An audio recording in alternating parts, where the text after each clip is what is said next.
प्रणाम सब गोटे के हम मिंटू आनंद झा अपने समस्त श्रोता बंधु के प्रणाम करी छी, गोर लागे छी और एक विशेष फरमाइश पर एक बड़ा सुंदर लोकगीत लगे आयल छी और हमारा साथ नाल पर संगत कर रहे शिव कुमार जी और सुनी।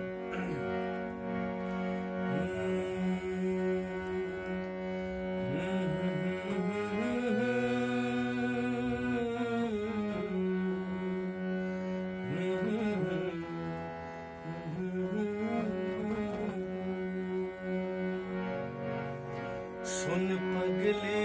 गे पागल कहिए जमाना, सुन पगली गे पागल कहिए जमाना, लगैया कि मर जैतौ नहीं ता जहार खैतौ, लगैया कि मर जैतौ नहीं ता जहार खैतौ, सुनी के लोग के ताना है, पगली के पागल कहिए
bana diler